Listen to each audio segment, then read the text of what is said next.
studio. We're live. We're live.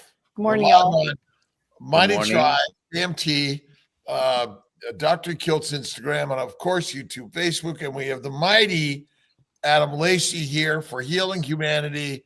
Our brother, Dr. Nelson, and marvelous Miss Alia. Thank you. Thank you to Malcolm for setting up my studio. We're in the mix today. Awesome. Well, thanks so much for having me, guys. I really appreciate spending this time together with you this morning and hanging out with everybody's subscribers. Yeah. Awesome. What's the most important thing we're going to talk about today, Adam? Healing humanity. Healing humanity. What's healing humanity all about, and how can our listeners gain more knowledge on healing themselves, their family, and their communities? Well, Healing Humanity is really sort of the brainchild of Kerry Mann at the Homestead How YouTube channel. He's battling some sleep issues right now, so he won't be with us today. But if you can, go give him some love over at the Homestead How YouTube channel. So basically, he discovered some miraculous benefits through a carnivore diet, especially in the area of mental health. So he was inspired to create a documentary revolving around the stories with eating a carnivore lifestyle and the healing that can be achieved with that. So he started this project called Healing Humanity. To some, it might sound a little audacious or audacious or whatever you want to call it. It might sound arrogant. Healing Humanity, how are we going to do that? Well, this documentary is meant to inspire others by sharing people's healing stories, and then through that inspiration, folks would then heal themselves through diet and lifestyle, and then in turn would heal their families, and then heal their community and heal humanity as a result. And I've been thinking about the simplicity of carnivore. What is it you think is the big reason we're seeing so much healing on a carnivore diet as opposed to keto and paleo and all the other human dietary descriptions? Well, from what we've gathered with the 45 plus interviews that we've conducted for this documentary, the overarching theme of the healing has been mainly the absence of the toxins, the plant toxins that we consume, but also the addition of nutrient-dense foods in the form of fatty animal meats and fats that is able to sort of keep other dietary patterns at bay, like for instance, Weight Watchers or vegan or Nutrisystem, starvation diets, these sorts of things. They don't really seem like they're sustainable long term. Whereas if you simplify your diet down to fatty ruminant meats, it's a very simple dietary pattern, and it's sustainable for long term. But the addition of the nutrient-dense meat and fats seems to heal many issues, whether it's autoimmune conditions, IBS, mental health issues. The list goes on and on. We even have one individual that has actually reversed Parkinson's in the documentary, which is absolutely astounding. Well, and it's astounding, but yet it's back to the cause of disease tends to be a plant-based diet, which we're told by the government, the nutritional industry, the food industry, and the medical industry to consume plants. And is that a proper human diet? I really don't think that that's sustainable. I mean, if anyone has actually tried to grow a garden for themselves, just themselves, it's quite the challenge. I've tried to do this myself and be as organic as possible. Be a good citizen, a good, whatever you want to call it, person of the earth, steward of the earth, and it's next to impossible. You're basically growing food for the critters out there, the bugs, the mice, the moles, the voles, the squirrels, the rabbits, the deer. Um, and then it becomes sort of like a point of contention, a point of stress. You also have to deal with the weather, and whether it's uh, dry, arid climate, or too much wetness, too much water, or wind. It just seems impossible to grow enough food for yourself to sustain yourselves. And not only that, in areas where it's colder climates, you literally can't even really grow plants. So, as far as human evolution is concerned, and uh, just a sustainable diet, it's in and of itself. Unfortunately, another life has to be taken in order for us to sustain our lives in in a healthy way. The plants themselves, it's I don't know. At least for me, it just seems absolutely impossible to grow enough food and store that. Like that just seems like an impossibility over the eons of time and the evolution of man, that it was possible to even do that and for us to survive long term like we have. Yeah, if I guess if we look at human civilizations, um, who did the farming and who did the hunting? The farming was typically done by the meek, the poor, those that were being controlled, and the ones that ate the meat were usually the ones that were in control.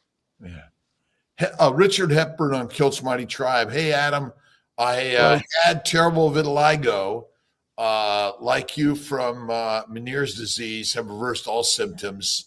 Edmund Coleman's, just everyone, just this is amazing.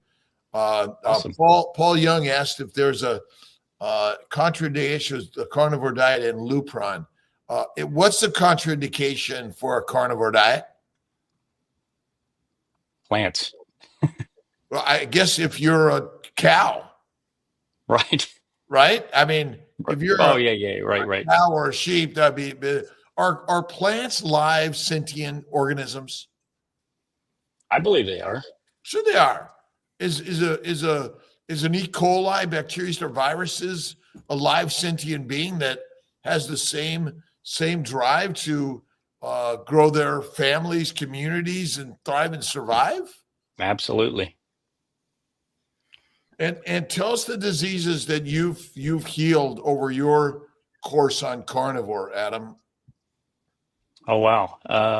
So yeah, as one of the commenters mentioned, vitiligo has started to reverse. Now that was the initial reason why I started a carnivore diet, and it was a vain reason. I just didn't want it spreading to my face and other areas of my body. And as a result, I lost 80 pounds of fat. I plantar fasciitis. I had plantar fasciitis of 2 years. It was very, very painful. I couldn't walk for periods of longer than 30 minutes, and I'd have to sit down for 2 hours. Special shoes I'd have to buy, $300 pairs of shoes for every occasion to try to relieve some of this pain. Within 5 days on a carnivore diet, that pain is gone and has not come back. 5 months into the carnivore diet, I actually healed a traumatic brain injury where I lost 10% of my brain function. That doctors basically, well, they not basically, they told me that this was permanent. They said that I would maybe see a slight improvement in this area, and I did. But I still had motor tics. I still had migraines. I still had balance issues, well into a vegan diet, actually. How long And were you vegan? I was raw vegan. I wasn't just vegan, I was raw vegan. So I was eating supposedly some of the most healthiest ways that you can eat plants. And well, and according to some vegan circles. And that was for 2 years. So I had eliminated all of the processed foods, all of the junk, the candy, the cake, and all that stuff for 2 years. And my autoimmune condition actually got worse during that time.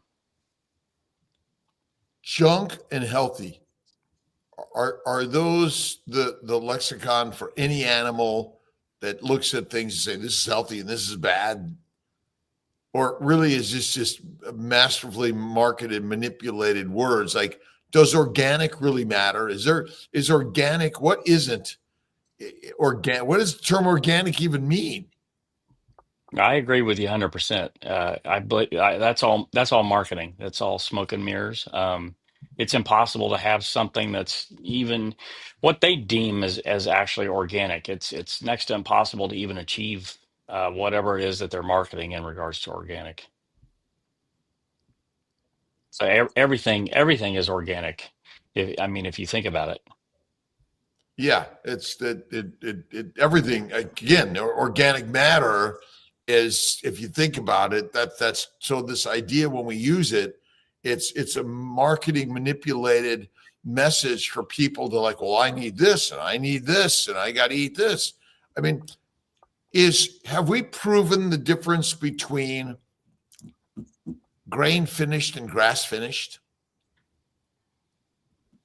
I don't believe that there's really been any, randomized control trials that deal with, grass finished and grain finished. I can tell you my personal preference.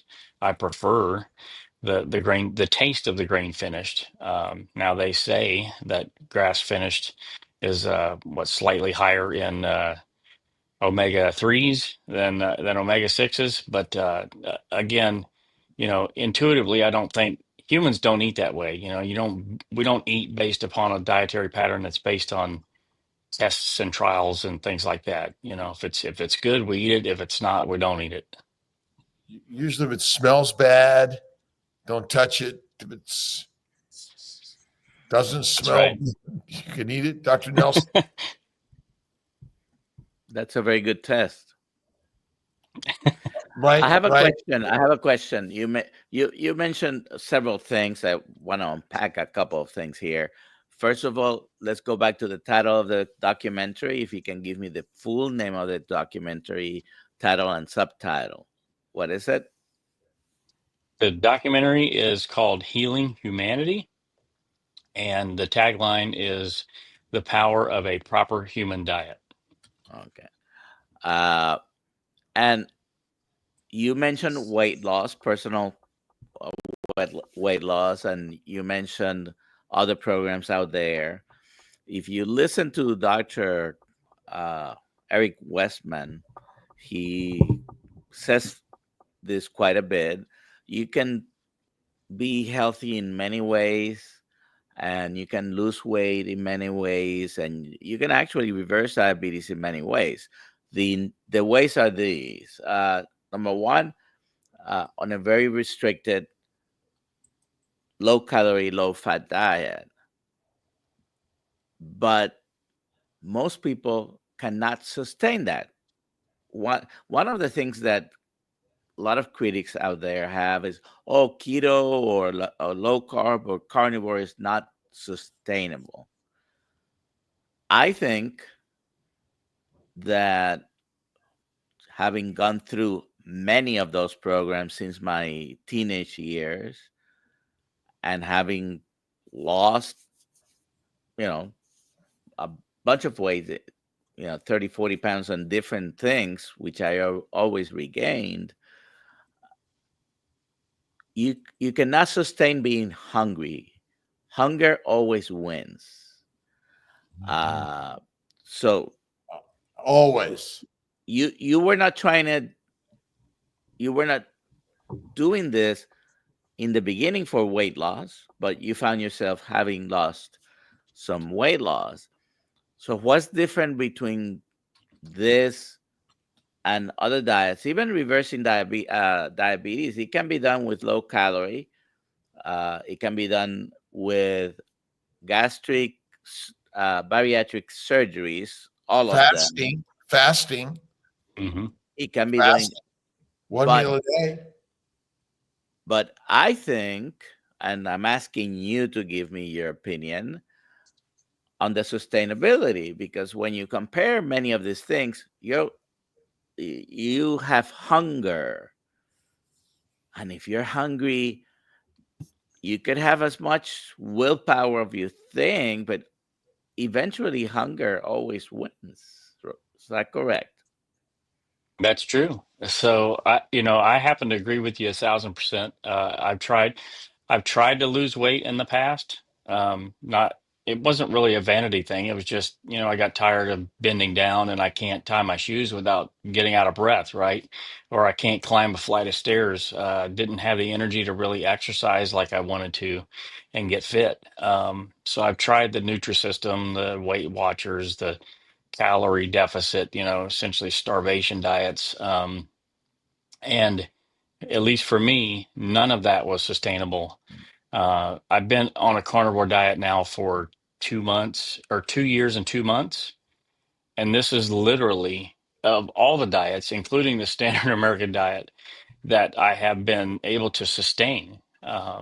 It's the simplest, easiest way that I have found to eat and maintain my health. My health continually just keeps to improve over this 2 years and 2 months.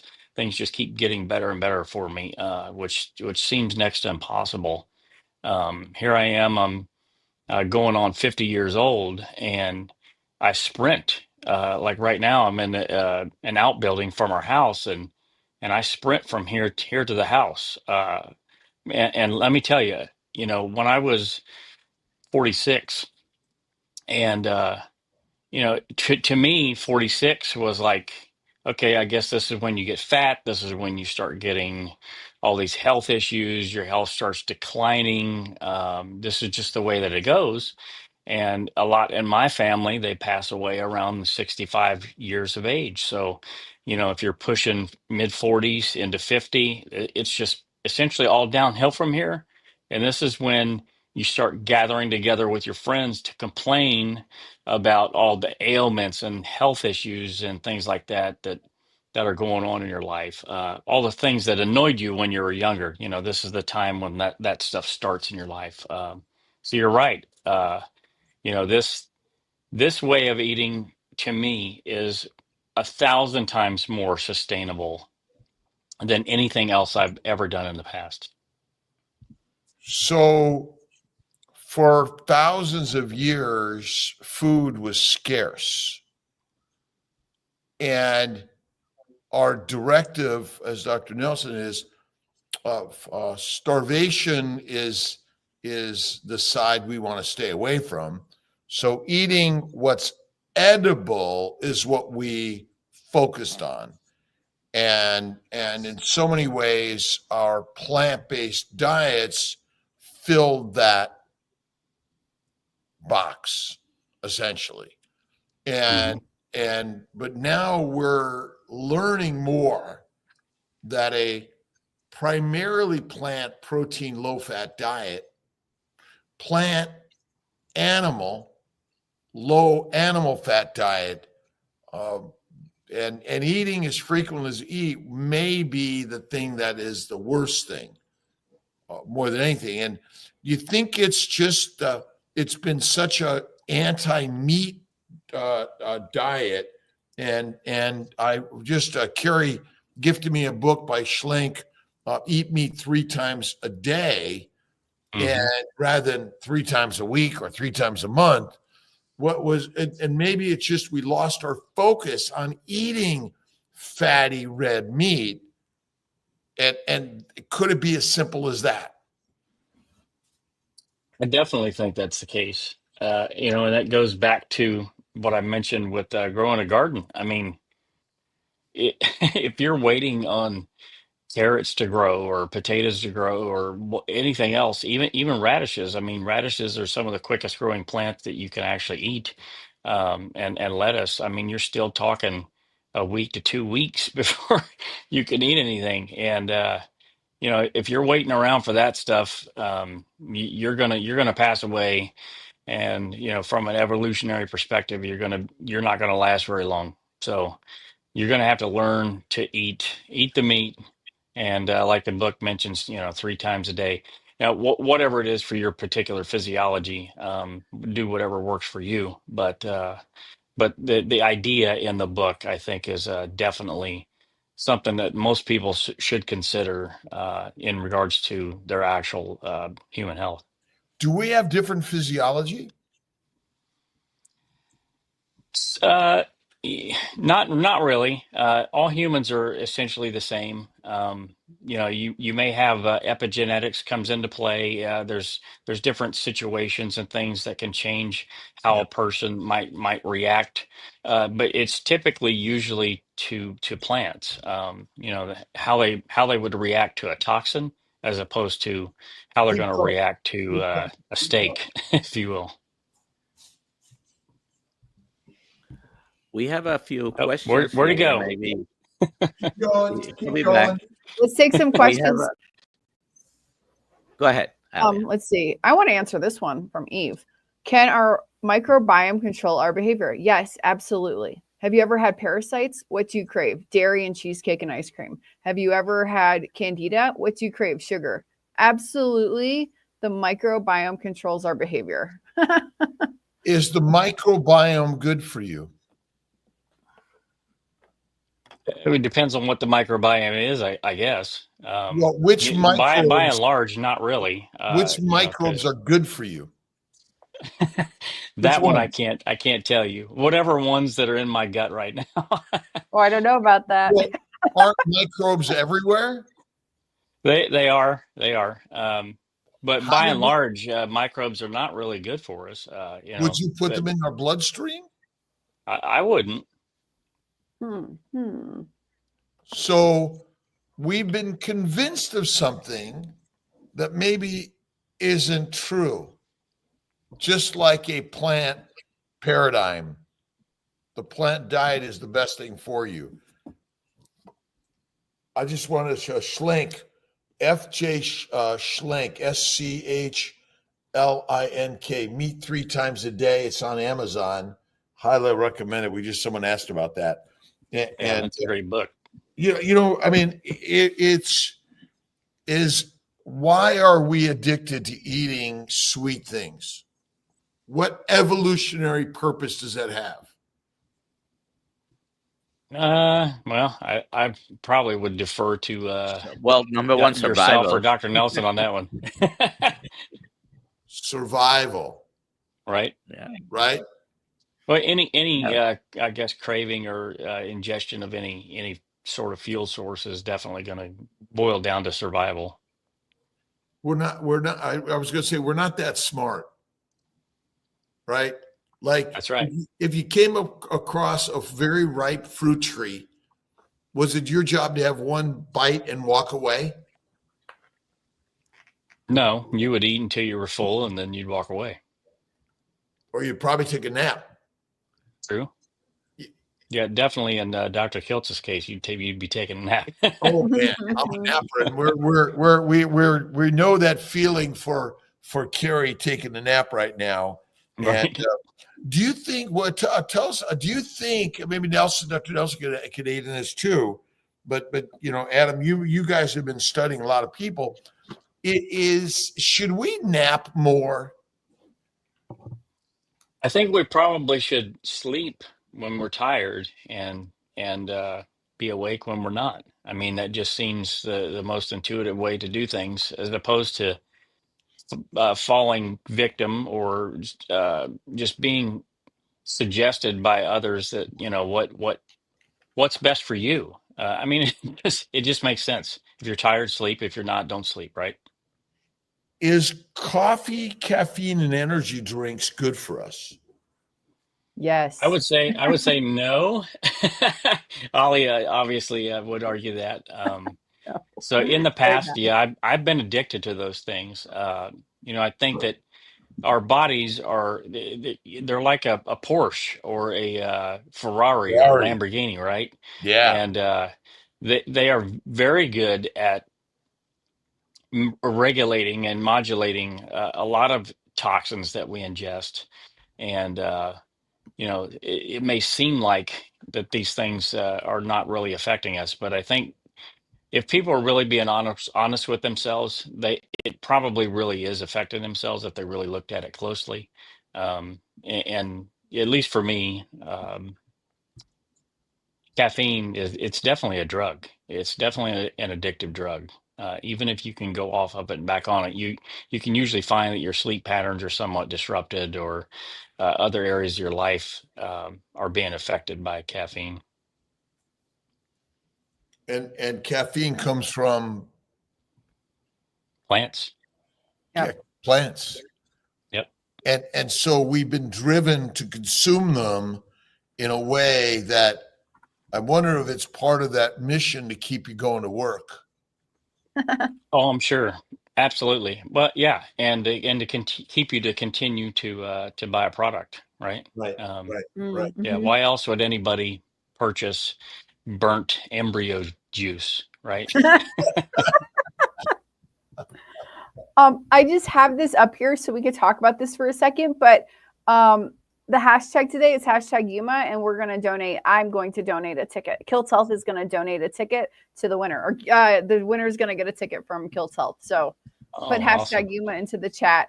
And for some reason, apparently, if you do it for my channel, it possibly doesn't get into there.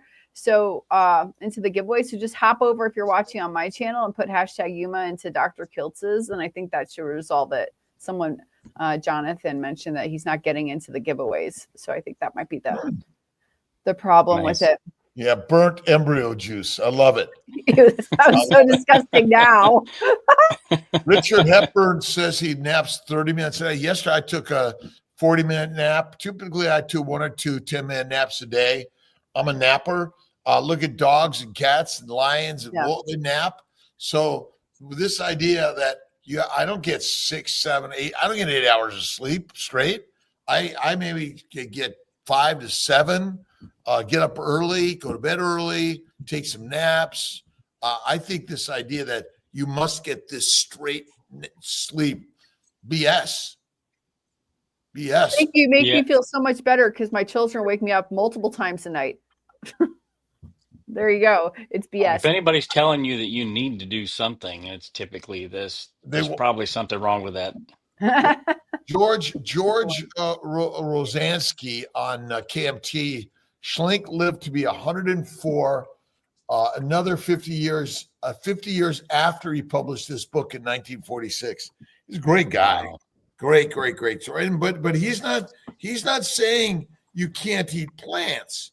He just says you got to focus on fatty meat. You want to be healthy, and that was really one of the most important things. So I think for so many of our brothers and sisters around the globe, eat more fatty meat every day. Make meat the center of your plate. Minimize, eliminate all that other stuff. But it's not this. You can eat some plants, but heroin, cocaine, marijuana, nicotine, caffeine come from plants. So I think we got to be careful, right? We got to be careful. Which plants can we eat, Dr. Kiltz? Or you could have some of my French fries from time to time. Right on. Or that's and I do Kiltz's ice cream. But again, everyone's got to find their own spot in this world. Right? Yep. All right. Do we have any other questions, Alia? We do. Mm-hmm.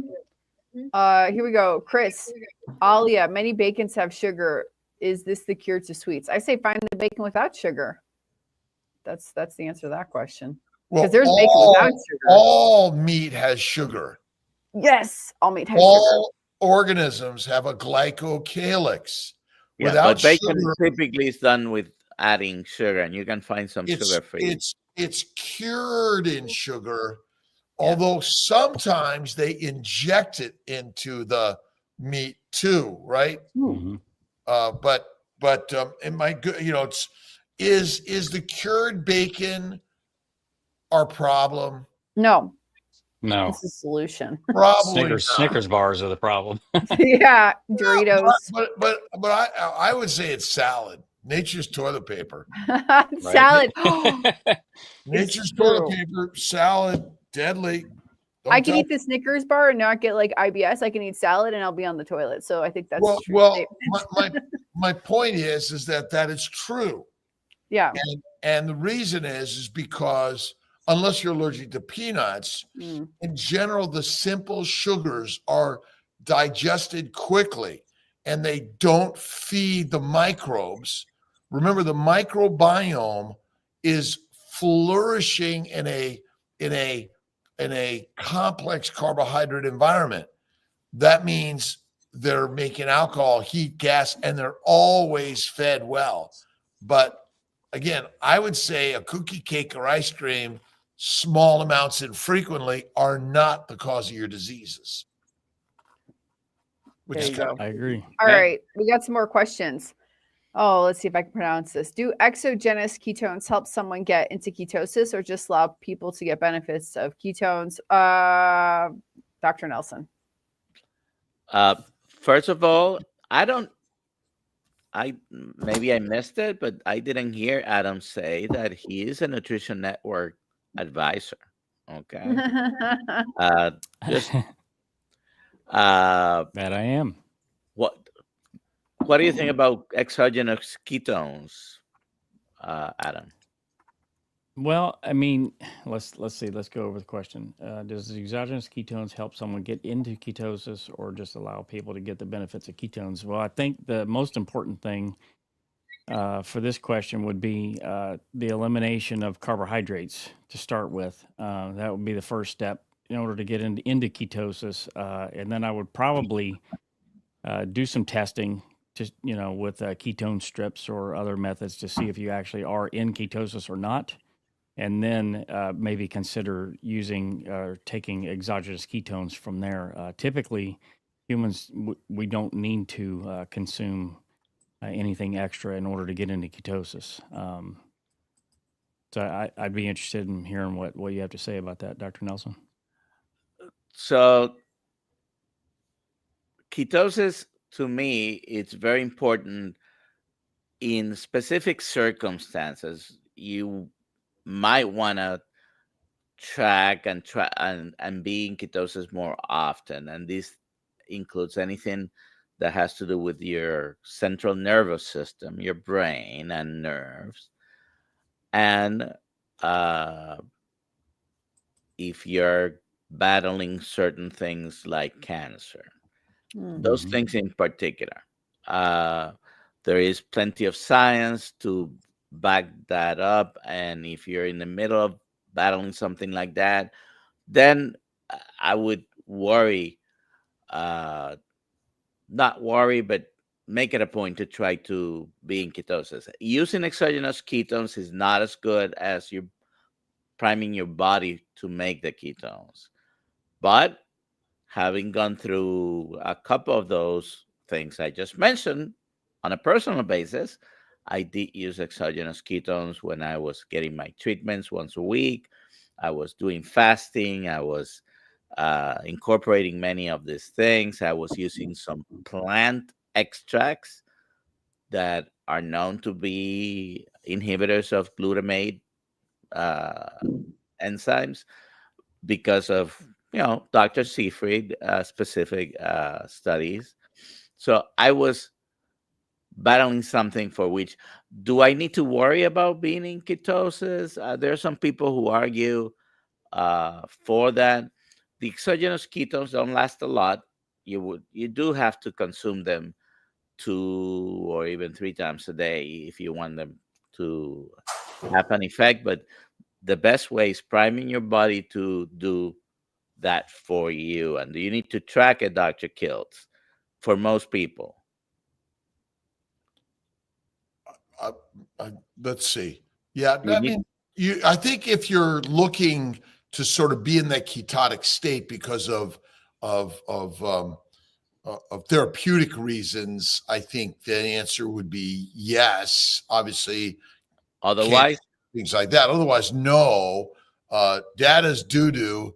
Measuring is miserable because then when it's not what you want, you get mad. And I just are ketones always in your bloodstream? yes, to a certain Yes. degree. It's just like many things in your bloodstream. They vary. Yeah.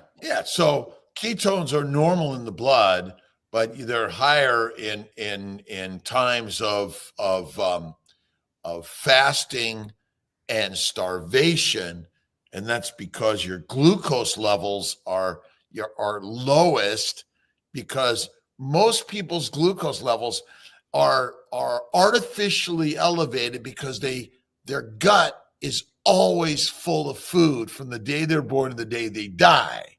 So as long as you have plants and protein in the GI tract, you're always secreting them to the liver. Insulin's always on the rise in order to convert the amino acids and sugars in the liver to fat. And so you're more in a feeding stage than a fasting stage. And so I'm not a big fan of the exogenous ketones, because I guess the question is, what comes with exogenous ketones? What else is it? Where's it come from? Who made it? It's yeah. A company that wants to make money. And That's it's who made it. definitely plant derived. I just want to answer on the MCT oil. MCT Yeah. oils, not ketones. MCT oils are present abundantly in coconut oil, and they are a shortcut to get your liver to produce ketones, but they are not themselves ketones. Okay. So why, Doctor, why in a type 1 diabetic with no insulin are they in ketosis?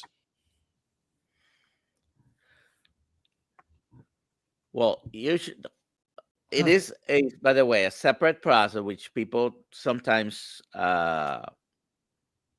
can get confused. When a diabetic type 1 gets diabetic ketoacidosis, they have extremely high levels of ketones because they have extremely high levels of blood glucose, and there is not enough insulin around. And that is not nutritional ketosis.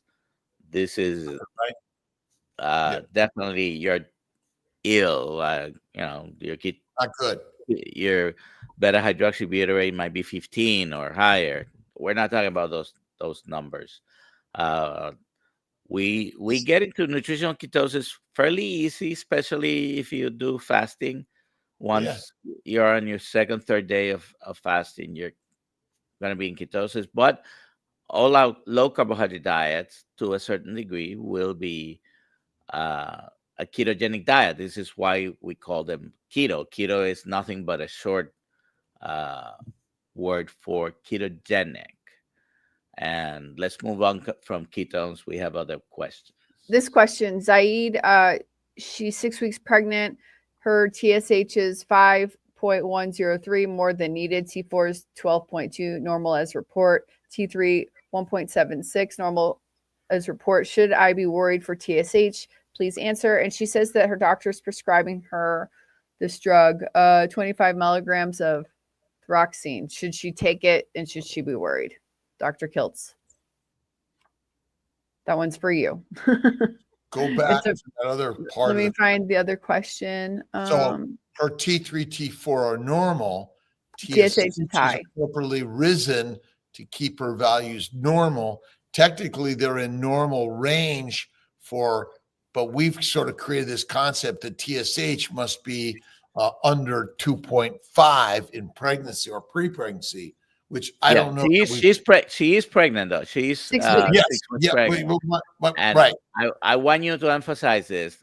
This will be outside the normal level, but are there at those levels?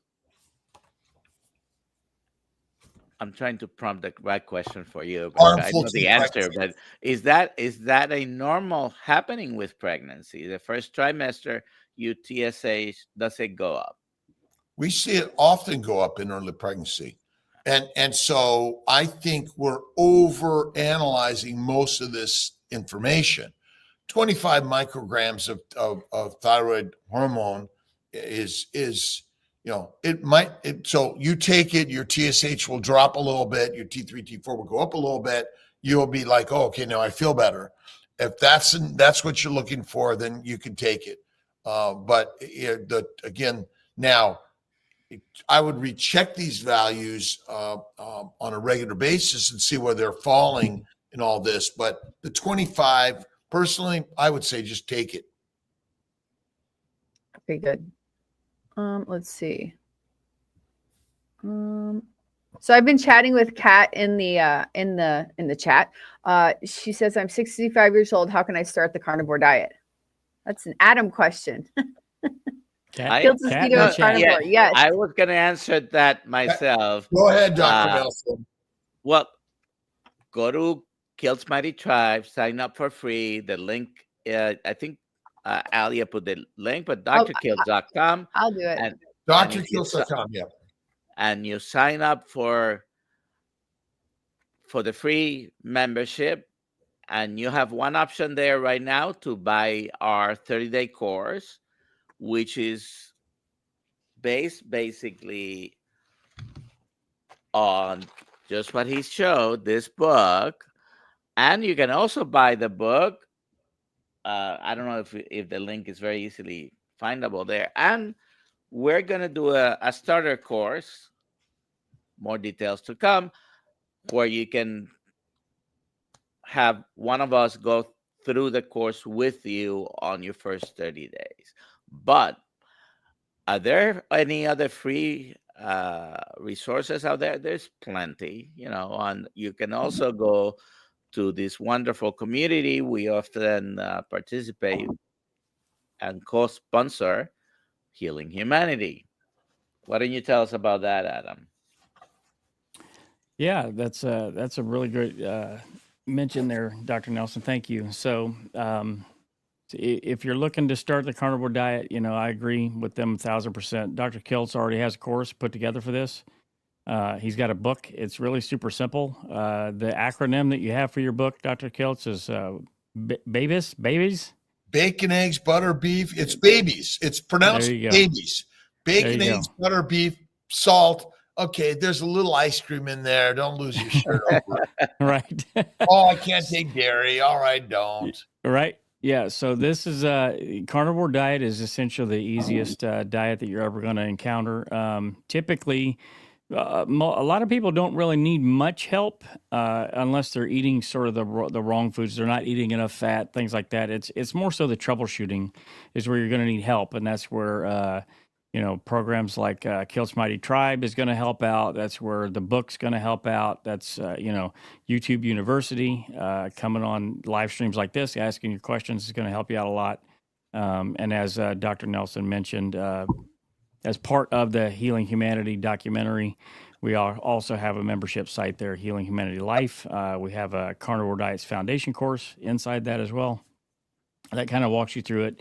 It's not, no one's going through the course with you, like Dr. Nelson had mentioned that's coming for Kilt's Mighty Tribe. But there's a lot of information out there. So basically it's just, eat meat 3 times a day, right?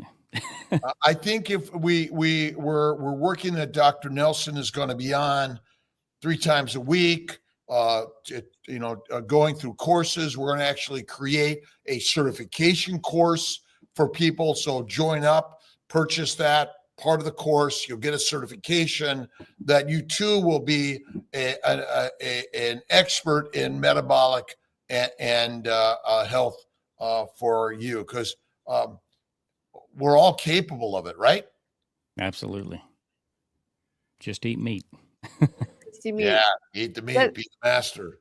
I mean, the simplicity is like, if you just want to start today, you can do all those things and join the group for free and do the course, but literally just take the stuff that's not carnivore out of your house and go buy carnivore foods, bacon, butter, beef, eggs, just get that in your house and just start. Bacon, eggs, butter, beef, salt. And Dr. Kiltz, butter, beef, salt. The and Dr. Kiltz's ice cream. Bacon, eggs, butter, beef, salt. Yeah. Bacon, eggs, butter, beef, salt. And prior to starting, at least for myself, I felt like, I needed more information also, but, in hindsight, it really is that simple. And I think we're conditioned to believe that, you need all of these extra things. You need this product or that product or this process or whatever. And it's really as simple as just eating a bunch of hamburgers or eating eggs, eating your butter.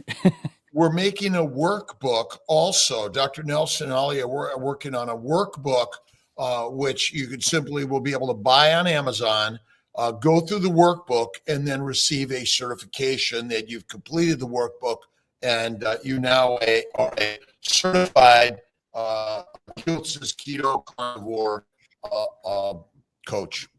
Excellent. I can't wait. I need to get certified. Yeah. Kilt's Health certification. Kilt's Health certification. Yeah, Kilt's is certifiable. All right. Do we have any other questions, Ali? We do. Keep going. Keep going, Ali. It's okay, really good. great to have Adam here this morning.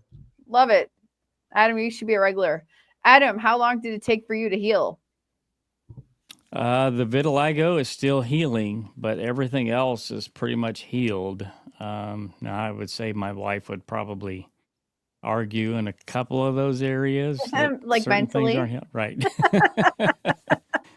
But the brain damage was the longest, and it took 5 months to heal. Now, I know that's not typical results for people, but I was very, very strict. I was over, 80% of my calories came from fat. So, and awesome. even the vitiligo, which is an autoimmune problem, you have shown us pictures in some of these meetings. I don't think we have them queued up right now, but there has been improvement. There is noticeable improvement with a clinical eye.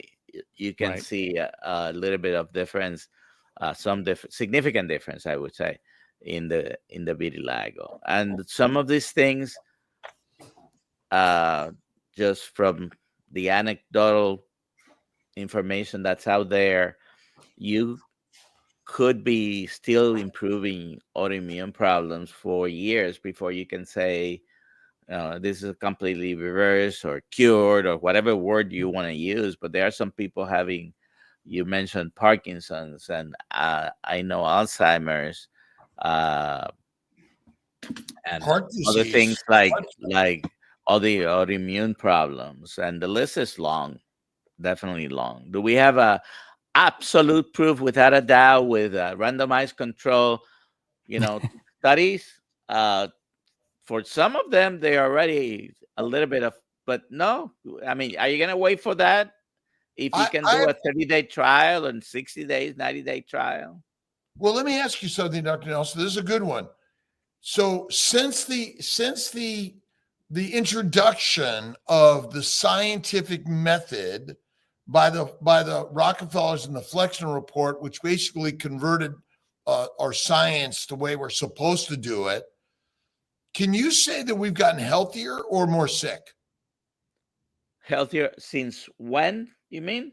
Since the input of the scientific method in randomized in science and medicine, what have we generally been selling with those studies? Well, I can tell you that our health as a country here in the United States and worldwide is getting worse. I mean, that's overall in the past 50 years. There is more of everything. Should we rely on science or human stories? Stories. Adam.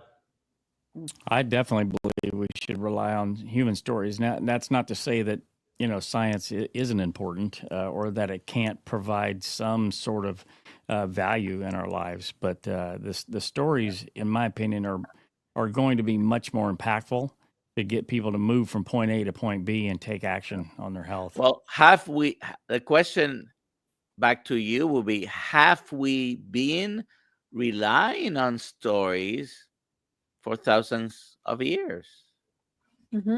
Called the Bible. It's the campfire stories, right? Or ancient stories, right? Or the stories that have been chiseled or painted in the caves or on the rocks, right? I really think we're waiting for medical science to confirm this stuff. This is all bullshit. because once again, to sell what? It's just, we're highly biased because science is a paid for product. Yep. There we go. Next Katie M, question for Adam. What kind of facial tic did you have? I have a friend with hemifacial spasms, and she's wondering if carnivore will help. I believe that my facial tic was more neurological. So it was an issue with the damage to the brain, and it was more along the lines of a facial tic that you would see with someone with Tourette syndrome. Inflammation. Once my body was cognitively overloaded or impaired for the day, too much was going on, I would start to have these uncontrollable motor tics. So is that damage to the circuitry due to inflammatory processes? Well, initially it started because of the actual physical damage, Which after is the accident. inflammation. Right. Right. Yeah. I mean, a bullet to True. the head creates inflammation, right? And then continuing to eat a poor diet after that is probably what helped to perpetuate that. So might the damage already have been done partially, that whatever a traumatic event adds to it, and then it doesn't heal very well because the circuitry is damaged secondary to inflammation, secondary to a plant protein, low animal fat diet, 3 to 6 meals a day. Yep. I agree. I can agree with that. Next question. Luis, do our ancestors fast voluntarily or because they did not have any other choice? There are stories in the Bible. There are several people who fasted on purpose for 40 days. I don't know if those fasting stories are 40 days completely straight without food, or they were sun up to sunset only. Either way, it was a form of intermittent fasting, I guess. I don't think we did it voluntarily just because food availability was probably the driver. Most people, don't like to do the hard thing. Fasting is a little bit hard, What do you think? When was the last time you were walking down the street and you just grabbed a plant and started eating it? I agree. So we're not grazing animals. Oh. So a grazing animal eats all the time. A carnivore animal eats from time to time. Evolutionarily speaking, we're not grazing animals because, so imagine you just eating raw plants all the time. You can't do it. So I think your answer basically is that we ate the species appropriate diet, which was an animal, and we feasted, and then we fasted for days, if not longer. But most of what we're talking about in history is our ability to write it down, which is 10 to 10,000 years, right? And what were we eating by then? When did we start cooking? 100,000 years ago? More? I don't know. Oh, yeah. Whenever they figured out fire. I think that's when we started cooking. Yeah. Right. Whenever someone ate beans and got so sick from it, and someone said, let's cook this thing up a little bit. Yeah. Crush it, cook it, right? Yeah. Crush it, cook it, ferment it, soak it. But ultimately we're eating, so fasting, but so right, there was no food around, right? You had to go hunting. Where Nelson was like kicking me, I was taking a nap. He says, "Kilts, we got to go hunting." At the grocery store. You mentioned fermentation. You mentioned fermentation, and that's the next question. That's the next question. Tate, what about ferments? I feel like my digestion got better within 3 days. Fermented pickles. Your thoughts, please. Anybody? I love pickles. I guess, fermentation, fermented foods are easier to digest because our gut is not a ruminating gut. So in order to break down the complex carbohydrates, you need the microbes to make it more easily digestible. That's really as simple as that. So you eat the pickles, they're easier to digest than lettuce. There you go. Yep. That is true. Deborah Starnes. Is there a doctor is there, I can go without a doctor. I think she's trying to say, is there a holistic carnivore doctor? She's 70 and wants to lose 20 pounds. Where are you, Deborah? Where are you? There are carnivore doctors. Oh, there. Go to drkiltz.com. On our list is a list of docs out there in this world, and we're growing it. We're working on it. Dr. Nelson, Alia, Nate, and our team are email me if you like to. It's on drkiltz.com, but yeah. Or email Nelson at drkiltz.com and set up an appointment for some coaching with him. Absolutely. It's our coaching that's critical, but there's so many people. I mean, do we need a doctor? What did we do 50,000 years ago? We went to the medicine man, and they delivered our babies and fixed the bones, and that's all we cared about. Chris, is flavored coffee safe? Is the flavor toxic? I'm qualified to answer that. Yes. Yes, it is toxic. There you go. Alia, Nicole asked me does carnivore affect HPV? That's a doctor question.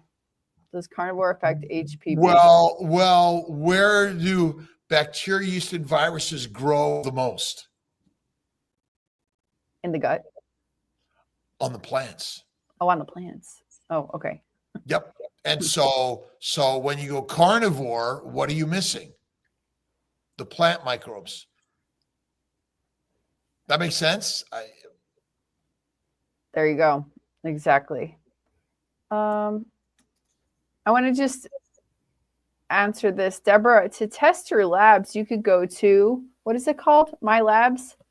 We're working on your lab. Own your lab. Own your labs. We're going to try to make a connection to them, okay? Kiltz Health, we're working on it that you can, through Kiltz Health, order any and all labs, but you take responsibility on then making follow-ups to get advice and things like that. We'll help you get it, but we're not responsible for the results. You are.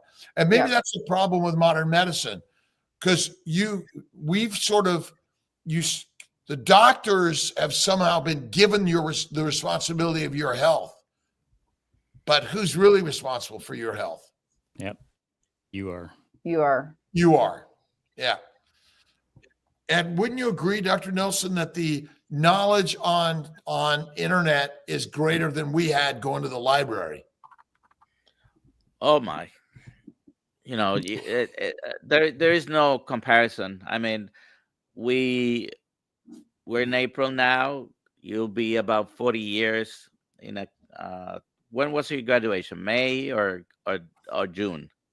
June of from medical school of 85. Yeah, medical school. So 40 years ago this June, I was 40 years ago last December.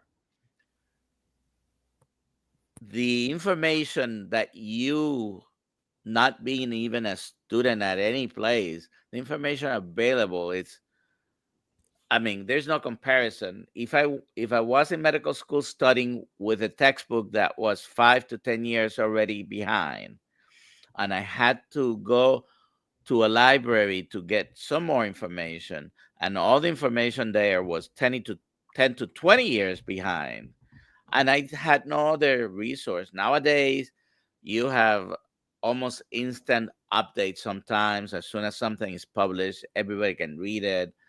The information is out there. Do you know how to put it together? Well, maybe that's a little bit different, but the information definitely is out there. And answering the previous question, Kills Mighty Tribe member. You For know, free. You sign up for free. you The sign up link's for in the free. chat. You have one Zoom call available a week to you. Do that. Ask questions. You know, you can bring your labs. I cannot give you individual medical attention, but you can ask a general question. We can answer general questions there. Mhm. Dr. Nelson, I have a question. In diabetic ketoacidosis, is it the ketones that cause acidosis or the hyperglycemia that causes acidosis? Actually, the lack of insulin. Right, but it's the hyperglycemia. Yeah. You're correct, right? Because without insulin, you cannot make fat in the liver. And so you can't reduce your glucose levels. But when we talk about ketoacidosis, we make it as if It's not the ketones causing the whole thing. it's the glucose. Yeah. Because we don't have glucose levels of 4, 6, and 800 ever. Yeah. Right? Yeah, cool. All right. Should we one do more the question, and then giveaway? It's Oh, yeah. 6 o'clock already. Giveaway.